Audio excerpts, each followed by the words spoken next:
We'd all heard the urban legends, heeded the warnings, followed the rules to a T. Well, most of us, that is, Christian and I, weren't like normal kids. We were always getting into trouble.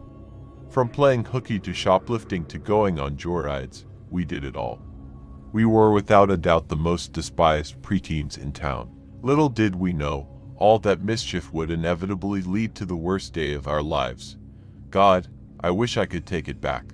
People in my town were always very superstitious. Not like, oh, you spilled the salt, so throw a pinch over your left shoulder, superstitious. No, something happened here a long time ago, something sinister. Something that still bears its burden on the townsfolk half a century later. You see, back in the 70s, kids started going missing. The disappearances always occurred at night, always, and always in the same fashion. Parents would lock their homes down tighter than Fort Knox only to find the front door hanging wide open the following morning. The kidnappings were beginning to pile up at the same time that nightly reports of an ice cream truck circling neighborhoods began to flood into the police station. Every time the authorities were called, the truck would be gone when they arrived, no matter the response time. The strange thing was, we didn't have an ice cream truck in the 70s. Hell, we still don't. This has always been the kind of place where everyone knows everyone.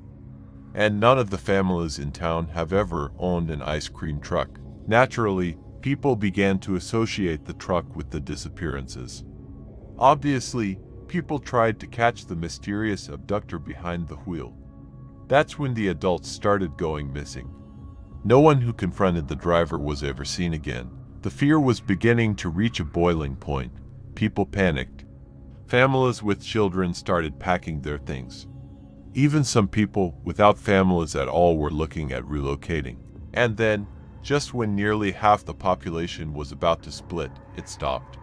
The almost nightly kidnappings, the sightings of the ice cream truck, all of it. The townsfolk never truly recovered. I mean, how could they after that? Most families of the victims moved away, eventually losing any hope of ever seeing their loved ones again. Can't say I blame them. I wouldn't have stuck around after that either. The ones who did stay grew paranoid, so they did everything in their power to ensure that nothing similar would ever happen again. That, unfortunately, manifested into an extremely strict set of rules. Girls aren't allowed to walk anywhere alone. The doors and windows to every house must remain locked at all times. And of course, no one is allowed outside after dark for any reason. The town shuts down well before sundown as a not-so-subtle reminder. Growing up, I always thought the stories were bullshit. I thought it was just another lazy excuse for parents to keep a close eye on their children. To prevent us from causing mayhem, I should have listened. Sarah, for the last time, I'm not sneaking out with you tonight. You know the rules, Christian whispered, tapping the eraser on his pencil against his notebook absent-mindedly. Come on, this is the one rule we haven't broken yet. You've spray-painted Officer Dawkins's police cruiser, and this is what you're afraid of. I'm not scared. This is different. It's something sacred. You've lived here for just as long as I have. You should know that, he hissed, pretending to dial into Mrs. Huckabee's mind-numbing lecture on mitosis. Aren't you at least a little curious? You can't seriously tell me that you've never wondered about going out at night. There's gotta be something more than they're letting on. Sarah, I'm not going with you. If you want to risk your life by going out after dark, go right ahead. But leave me out of it, Christian said with a stern finality in his tone. I'd never seen him so serious about anything before, and that frightened me. We muddled through the remainder of the class in silence. Christian gave me the cold shoulder all day. I was beginning to wonder if I'd overstepped. I'll give it some time to blow over. I had just finished cramming my textbooks into my locker when Christian approached me. I jumped, nearly dropping my backpack. I hadn't expected to see him again that day. What's up, dude? Thought you were gonna make me walk home alone. He locked eyes with me, sending a chill creeping up my spine. A bitter determination was scrawled across his visage. I'll go with you. I was taken aback. He'd been so adamant earlier. What changed? Are you sure? I mean, I don't want you to go if you're not comfortable with it. I'm sure. I have to know, he said, averting his gaze. Okay, we'll meet at your house at midnight. Sound good? Yeah. Christian sheepishly glanced up at me. And you didn't seriously think I'd let you walk home by yourself, did you? I giggled, flashing him a grin. No, I guess I didn't. Christian was seemingly back to his old self on the way home from school. I listened intently as he babbled on about his latest revenge scheme. He was planning on setting off a fart bomb in Becky Nelson's locker for snitching on him. I didn't care if I was being suckered into another one of his devious pranks. I was just happy that things were back to normal between us. I'm going to make that bitch pay, Christian hissed, smashing his fist into his palm. Can't wait to see the look on her ugly-ass face. Anyway, I'll see you tonight, I said as I trudged up my driveway. You bet. We waved goodbye to each other and I watched as Christian continued down the sidewalk. Midnight couldn't come quickly enough. I giddily awaited nightfall. I felt as though my heart would burst from my chest at any given moment. My adrenaline always spiked before one of our little misadventures. I was watching the time like a hawk. My parents had already turned in for the night, so I was left to my own devices. That was a dangerous game. My eyes were glued to the numbers on my phone screen. Something hard pelted my window.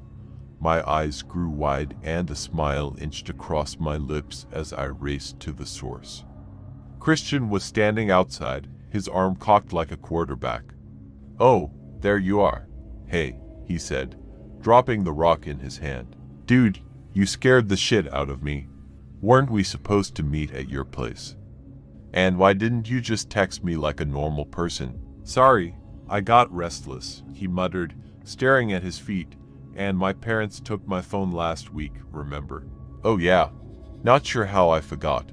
Coming down, I said, cautiously climbing out and steadying myself on the step ladder that I'd strategically placed below my window. I hopped down from the last step, landing in the grass with a soft thump. Ready? I asked, eager to set off. Yeah, let's go, Christian said, taking my hand. I blushed and he quickly recoiled. Even in the dim, yellow light provided by the street lamps, I could tell that his face was bright red. I'm sorry, I didn't mean to do that. I just want to get going is all. No, you're good. I get it. There was a long, awkward pause before Christian spoke up. So, where are we going? I dunno. I hadn't thought this far ahead. Where do you want to go? How about the park? Might be kind of fun with no kids around. The park it is. Lead the way, I said, dramatically extending my arm. A big goofy grin plastered itself on Christian's face as he willingly obliged. We walked in silence, drinking in the scene around us.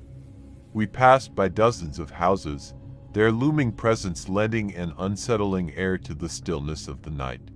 The faint light cast an eerie glow that glinted off their windows, making my blood run cold.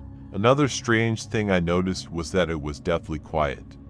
The only sounds we heard were our own light footfalls against the pavement and the blood rushing in our ears. There were no noises from creatures of the night. No bugs, no frogs, nothing. We couldn't even hear any crickets chirping. And that sent a chill down my spine. I was sweating bullets by the time we arrived at the playground. Christian was one tough cookie, but truth be told, I was the braver of the two of us. Usually, if I was feeling on edge, he'd be 10 times worse off. We plopped down on adjacent swings. I cringed as the rusted metal swing set creaked and groaned under our weight. Even though we were alone, I couldn't shake the feeling that we were being watched, like something sinister knew we were there. I shuddered at the thought that something evil might be lurking in the darkness, waiting for the perfect moment to strike. I told myself that I was freaking out over nothing, but I couldn't stop intermittently peeking into the shadow-veiled trees behind us. I was seriously beginning to regret leaving the safety of my home.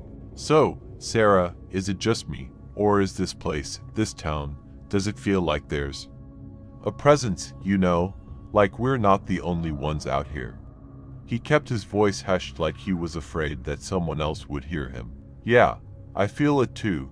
It's really creepy, I said, sensing the oppressive weight of that feeling slightly lift from my shoulders. It was nice to know that Christian felt it too. Christian stared into the mulch at our feet. He looked lost in thought, as if his body was there, but his mind was in some far-off dimension. I wasn't originally planning to come with you. There's a reason that I chose to come out tonight, he sighed, a weary ambition written across his features. There was something he was hiding from me, but I could sense that he was slowly mustering up the courage to tell me what it was. So, I know you've heard all the stories about the ice cream truck that went around abducting kids in the 70s. And I know that you think it's all a pile of steaming horse shit. But it's not. He paused, searching my face for a reaction. How can you be so sure? We weren't alive back then, so? My uncle was one of the children who were kidnapped. My heart plummeted into my gut. Not only for the fact that Christian was related to someone who was taken, but that the stories were true. Christian, I'm so sorry. I didn't know. It's okay, he said, interrupting me again. He was 3 when it happened. It's been decades, but I don't think Dad ever really forgave himself. He was only 5 at the time, but he feels like he should have done more. He won't tell me that, but I know. I can see it in his eyes. It still tears him up, even now. A tear began to trickle down Christian's cheek, but he quickly swiped it away. I know it's stupid of me, but I just had to know if it was true. If that thing was still around, I was honestly sorta hoping that it would be. I know that I don't stand much of a chance at killing whoever's behind it, but this might help a bit, right? He cracked a smile and flashed a sharp, black switchblade. Yeah, I think that would help your chances a bit, I chuckled. I wouldn't let you fight alone, either. Hate to burst your bubble, though. I don't think we'll run into that thing tonight. Yeah, you're probably right, Christian said, standing from his swing. Let's go home. Works for me. I've seen enough. I joined him and we began to make our way back towards our houses. We'd only made it to the street when I heard it. A jingle. The sound sliced through the silence like a rusty knife. It was slow, melodic, but something about it was wrong. Christian and I glanced at each other, eyes wide as saucers. My heart thumped furiously against my chest as it grew closer. It blared the tune of London Bridge is Falling Down, intertwined with the sound of a jack-in-the-box cranking up, sending waves of panic rippling through me at every interval. And then, it slowly rolled into view. A white truck rounded the corner to the street we were standing on. A comically large pink ice cream cone was perched atop it, facing the sky like a rocket ready for liftoff. The windows were tinted to the point that I couldn't see who, or what, was behind the wheel. I wanted to run, to scream, to hide, anything. But I was paralyzed with fear. The truck crept closer and closer. Dread seeped into my bones. I didn't know what to do. Eventually, it passed.